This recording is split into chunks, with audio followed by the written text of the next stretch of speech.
very best behavior.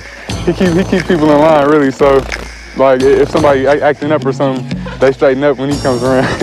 But all this comes from respect, not fear. They know Coach Beam knows how to win in football and in life. That's what he teaches, and they want to learn.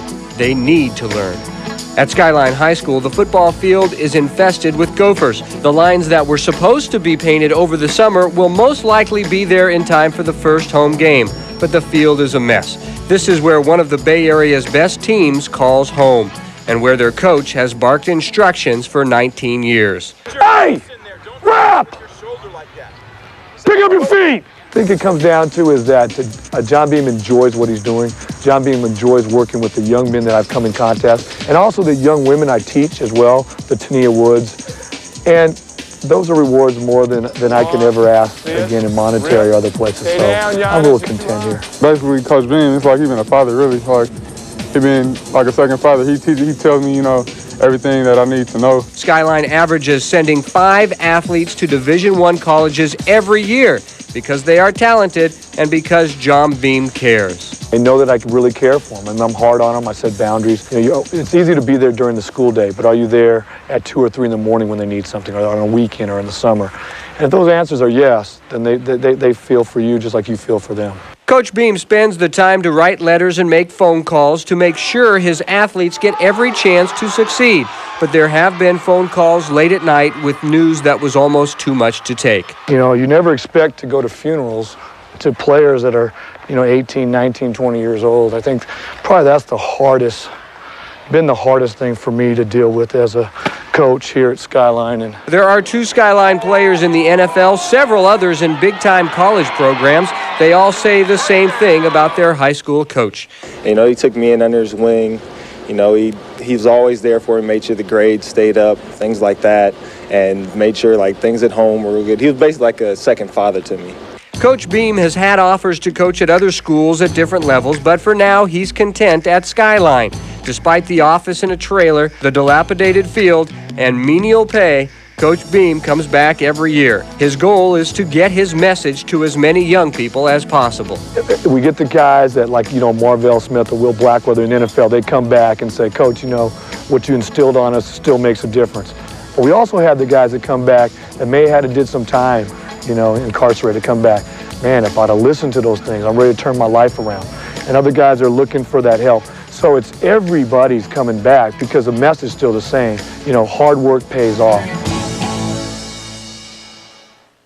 That's a good man. Now, tonight's D1 Recruiting Featured Athlete of the Week comes from Skyline High School. You just met him. Here he is working out for D1. This is Jarris Bowers-Wilkinson. He is a senior at Skyline. Jarris is 6'3", 212 pounds.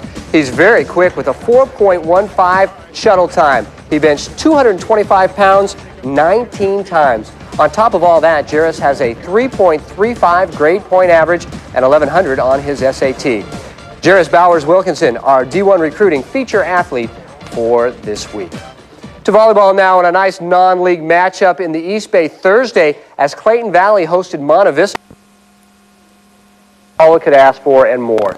2 years ago, Skyline was forced to come up with a big defensive stand to hold on to a 21-14 win, their second in a row over St. Francis. Last season, the game went down to the wire with Lancer quarterback Pat Dillingham connecting with Forrest Mozart on a bomb to win a thriller, 19-16. Friday night, they were at it again. Skyline and St. Francis, a game with so much history, so many great finishes, a game so huge, it has to be the Santa Clara Truck Wreckers Game of the Week.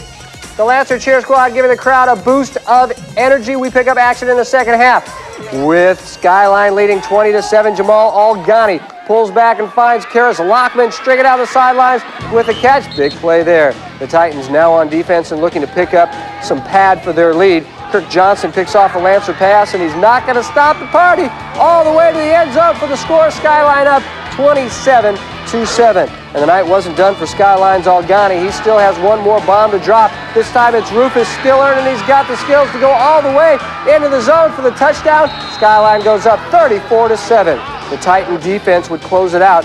Jarris Bowers-Wilkinson puts a stop to this Lancer run.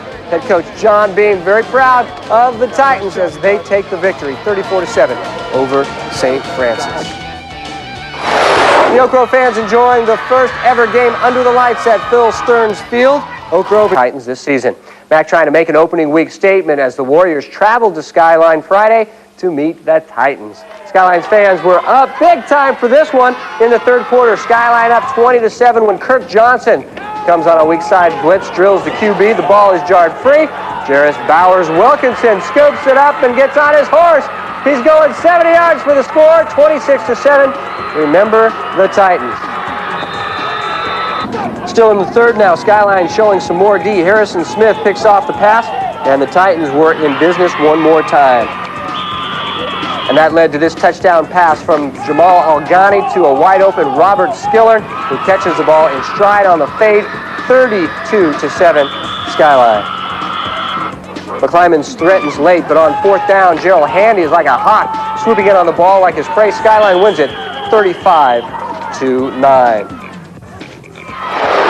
The fans from Fremont were celebrating homecoming at Kurt Flood Field. In the first, Oakland scores on the very first play of the game. Skyline scoring opportunity. And here goes Fremont's first opportunity at offense, led by star quarterback Gennardo Vital. Now, usually this is a flip-flop, Mike. Usually, Ilario Vital gets the handoff, breaks a couple of tackles. He's feeling good. I talked to him earlier today. Usually, Mike, it's opposite. Ilario usually plays quarterback, and Gennardo plays running back, but they flopped. Well, I'll tell you what, based on that first 15-yard gain by Ilario, I think that worked out. Oh, yeah. So that's interesting because all season long it's been a reversal. Ilario's been playing the quarterback, and now Gennardo's playing quarterback, but the Vitals are just so talented. Hey, they can play any position on the field. I'm looking forward to seeing these guys. Oh, yeah, and their brothers are very talented as well, Mario as well as Gino. They play here at Laney College. Gennardo under quarterback again. At the quarterback position, he gives it to Lattimore, makes a couple of moves, doesn't get much yardage. As he's brought down quickly by the Titans, they swarmed on him. That was a very serious swarm the Titans made. Closed them out and made the tackle. Yeah, it seems like the tackle was made by, I want to say Frank Summers, but no, Charles Brown. Charles Brown made the tackle. John King was in on that also. Okay. So the Tigers are now on the 23-yard line. They're 23-yard line. It's second down and 11 yards to go with 6:04 remaining in the first quarter of the 21st Silver Bowl. 21 years. 21 years. And you know what, Mike? Guess who played in the first Silver Bowl ever and won? John Fremont? No, you're looking to your left. Just look to your left. Look to your left.